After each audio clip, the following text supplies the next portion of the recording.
I'm Alan Taylor. My buddy Scott Duffy and I are in search of the best burger in America. Each month we visit a new city to try some of the top restaurants, pubs, and brew houses while sitting down for a candid conversation with some of the top entrepreneurs, athletes, entertainers, and celebrities. I don't know about you, but I love talking business over a burger. Welcome to Business and Burgers. There's just something about San Diego. Sure, it has some of the best weather, beaches, and outdoor activities in the country. But what Scott and I love most are these tight-knit communities and beach towns here in SoCal that each has its own unique character. One of those gyms is Ocean Beach, a local surfing community where Hodad's Burgers has lovingly called home since 1969. The cherished family business is a favorite for locals, but people come from all around the world to stand in line just to have one of their amazing burgers and frings. Now, frings are definitely not on our diet plan, but Scott and I decided to dive in head first to see if this long-standing popularity was all hype or well-deserved. All right, so Alan, I am so fired up to bring you to Hodad's today. When I was in college, I worked a couple doors down the road, so this became my San Diego hometown burger.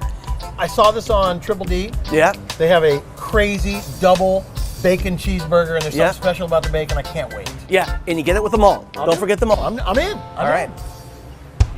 Joining us is Matt Theriault, a United States Marine Corps and Desert Storm veteran and an accomplished real estate investor and coach. After building a very successful music business, the market collapsed and Matt's world was turned upside down. He lost everything. He went from music mogul to bagging groceries in less than a year. He decided to reinvent himself and his career, and as a result, he created one of the hottest real estate firms in the country, Epic Real Estate. Rather than simply helping his clients find their dream homes, Epic Real Estate helps its clients build wealth and prosperity through real estate. Matt, it's so awesome to have you here. Thank you for coming down to Hodad's and Ocean Beach with us. Yeah, you bet. I wouldn't miss it. I mean, any restaurant on the corner of Bacon Street, you know I had to be here. Bacon and burgers. That's right. Yeah. That's right. I want to start by talking about how you got started with your record label.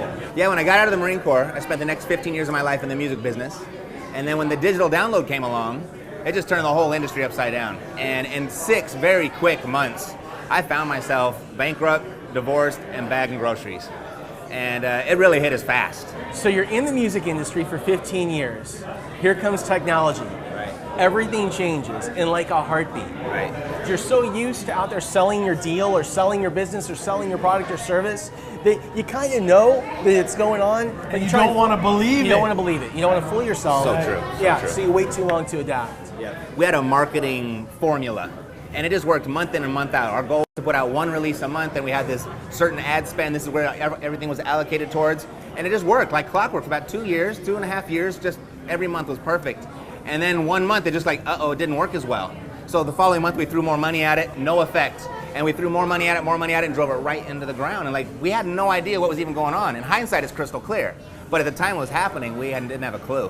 When you got to the spot where you go, I don't have any money, I gotta eat, I gotta go do whatever I gotta do. What was that like in that moment? Where were you in your headspace? You know, when you go from a 7-figure year to $7 an hour, that is quite the transition. Yeah. All the major labels were laying off tens of thousands of employees at a time. So there were a lot of people immediately in the job space. And it just got to the point where credit cards were maxed out, all of my favors had been called in with family and friends, and it was like, I gotta eat. That was probably my, 25th application that I had submitted, so I didn't start at the grocery store. It's just kind of where I ended up. Yeah, right. And you know what they say, you can't bounce up until you've hit the bottom. That was your bottom. Definitely, it was my bottom. Yeah, so I spent about 6 months there. And it was the world's biggest pity party. I blamed everybody and everything. And I just like, wow, if I'm gonna go back and recreate the lifestyle that I had previously enjoyed, I have to do it. It's gotta be me that does it. No one's gonna help. Did your military background help you at all? I would say so, definitely. You know, when you go through boot camp, every day you wake up with a schedule. And each day is just one step at a time. And you know, if you just carry out those activities and they compound, eventually you'll get your result. So that was the mindset that I proceeded with. You know, sometimes the purpose of being in business today is to stay in business tomorrow. And the business of being in business tomorrow is to stay in business the following day until you can figure out what you need to figure out to make yourself proud. An early mentor at that time, he'd said something just very fitting for what you're saying, and I don't even know if it's his quote or what it was, but he had said, just travel as far as you can see. And when you get there, you'll see further. The decisions you get to make tomorrow, you don't even know about today. But as long as you stay in motion, it just kind of evolves. Where did the change happen? There was a day when I was bagging groceries, we were short people, and the manager said, I need you to be the checker. And so they put me up at the check stand, and I felt like I was hoity-toity. I got to do the scanner and go beep, beep, beep. And there was this one soccer mom, she came through, she had her kids with her in the $1,000 stroller, and she had the two kids, they were all dressed up. She was in her tennis outfit, and when she handed me her credit card, her ATM receipt fell out. And I just couldn't help but sneak a glance. And I looked at it, and I remember this number specifically, it was $256,000. That was the balance in her bank account. And that was a very significant number for me, because when I was in the music business, every time my account hit 250 was the time that I had needed to make a transfer. And I sat there and thought about it, I said, it's been about 9 months since I've seen that balance. And doing what I'm doing right now, I'll never see it again. That was the change. That was the epiphany. And so how did you do it? So I went home, started searching, and had a little bit of a suggestion from my grocery store manager of all places. He had said, Matt, if you want your life back, you want the money back, real estate. That's the final frontier where the average person has a legitimate shot at creating real wealth. Ironically, the city next door, my aunt, a strange aunt, I hadn't talked to her in 15 years. She'd been the #1 real estate agent there for the last 20 or something years. It was amazing. And I was just like, I sent her off an email. I said, can we have lunch? But I woke up in the morning and she had replied. She said, yeah, come on down.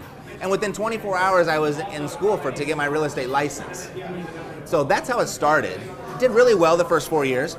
And just kind of realized, wow, if real estate is where the money's at, based on what I was seeing my clients do, I was like, I think I'm sitting on the wrong side of the desk. I wanted to do what my clients were doing when they were buying and selling properties on their own behalf. So, real estate. Oh, yes. All right. Beautiful. I mean, what do you suggest? This is your joint, right? The Guido. What is the Guido? The Guido. The Guido is inspired by Triple D's, Guy Fieri. Yeah. Awesome. It's pastrami, grilled onions, brown mustard, pickles, ketchup, Swiss cheese. You all right with that? Yeah. I love everything on there. You good? 3? Yeah. 3. And then your onion rings. Yeah. Yeah. So we got to do the onion rings. Oh my God. Onion rings and fries. Oh my God. Yeah. The frings. The frings. Rings. I like it. All right. So, real estate. I made a decision at that moment. I was no longer going to represent other people in their transactions. Right.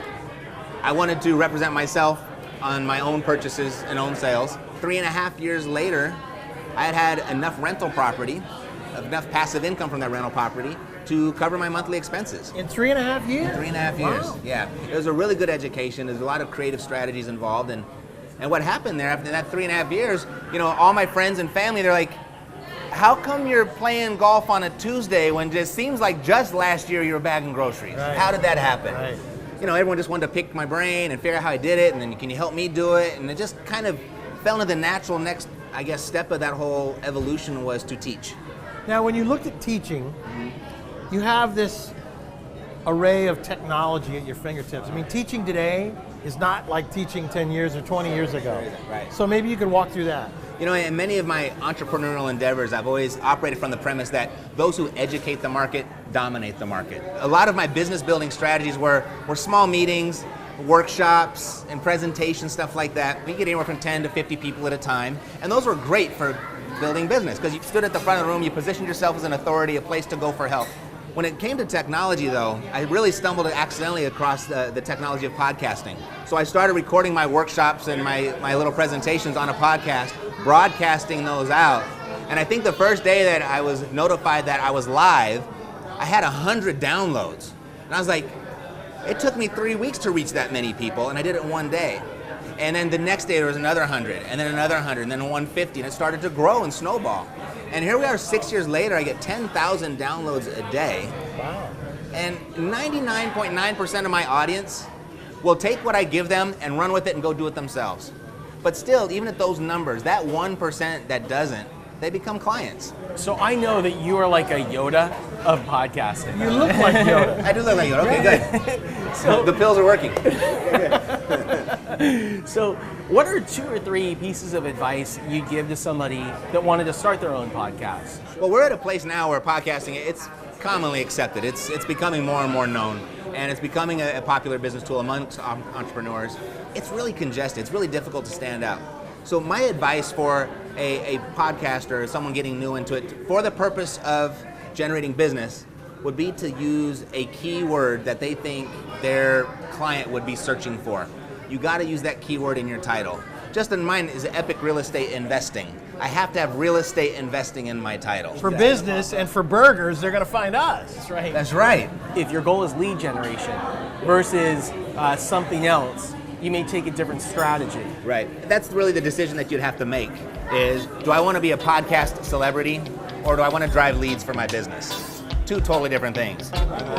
Hey, whoa! Inspired by Triple D's Guy Fieri, the Guido Burger is served with pastrami, Swiss cheese, pickles, grilled onions, ketchup, and some spicy brown mustard. The frings are out of this world. That's right, frings, a combination of specially battered French fries and a mountain of onion rings all served together in one big basket. And we've been told that a percentage of that line outside is for frings alone. This Guido Burger is a monster, and it's delicious. The frings are sensational, and the ice cream shake, well, it's gone. And I got a little on my shirt, too. So, is Hodad's all hype? Definitely not. I guess it's why Hodad's decided to open 2 additional locations, one in downtown San Diego and the other at Petco Park. Hodad's popularity has followed them there, too. But despite the notoriety and expansion of Hodad's, it comes with a heavy heart for its newest owner, Shane Harden.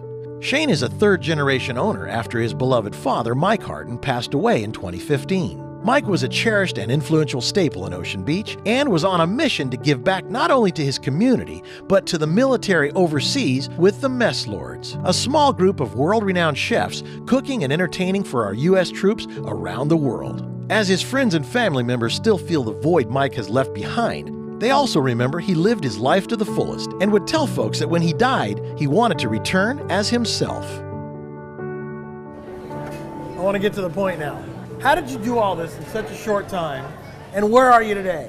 So something completely unexpected when I started teaching people how to do it for themselves. So I taught them how to do what I did in such a short period of time. What happened, there was a small section of that client base or that student base that was like, you know what? This is a lot of work.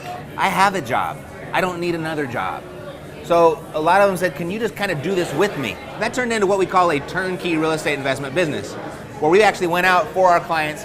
We found the properties, we rehabbed them, we put the tenant in place, we coordinated the property management, and then we sold it as a cash flowing asset for them and found out there was almost a bigger demand for that than there was to learn how to do it themselves.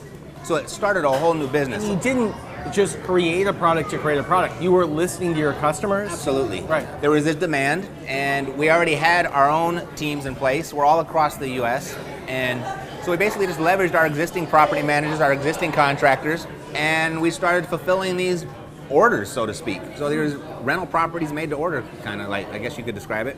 And that turned into a multi-million-dollar business in about 18 months. Wow. Then that started to attract a whole new clientele. We're like, we like these little $50,000, $75,000 houses you got, but I got a big chunk of money. What can you do with that? And that's where we created a fund where they can actually purchase shares and invest in our business. So we have 3 official heads of our business now. We teach them how to do it themselves. We have the turnkey operation where we do it with them. They call all the shots, we just do the work. And then we have a completely passive operation with our fund. You know, here we are about 3 years strong now with those 3 models running, and I could have never even envisioned this for myself when I was bagging groceries. Do you have to have a big team in order to do that, or how do you? Absolutely. One market at a time. We've got a couple property managers in each market, a couple contractors in each market, a couple realtors in each market, and we've just played quarterback from our home office. So we're talking about team, and I know one of your most valuable teammates in your business is your wife, Mercedes. What have you learned about building a business with your wife, with your family? Yeah, that's never easy. I think that what's really made us successful in working together is we have a pretty clear line of what her responsibilities are and what mine are.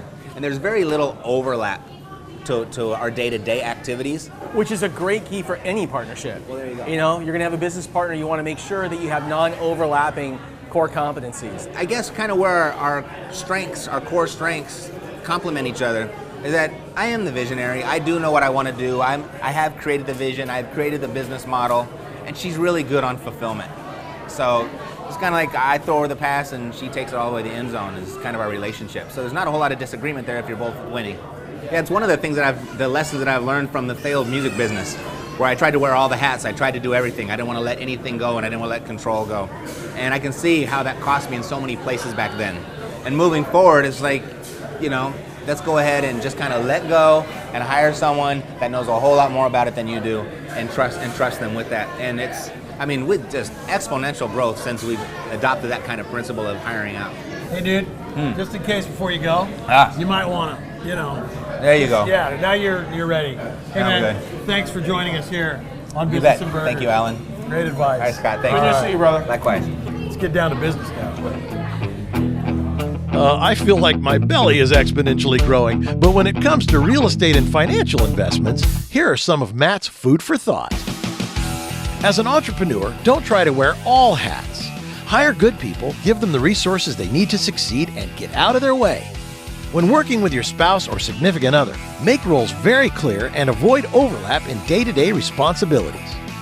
Remember that industries get disrupted and what buyers want may change from time to time. Watch for the signals that you need to adapt. Stop throwing good money at something that isn't producing. Don't be afraid to reinvent yourself or your business. Next time on Business and Burgers, we sit down with Jason and Sarah Kenworth, the founders of Pink Helmet Posse, one of the fastest growing action sports companies in America. This husband and wife team set out to create better skateboarding gear for their 3 daughters and wound up transforming the sport worldwide, showing that skateboarding isn't just for boys. Join us next time and take a bite out of business on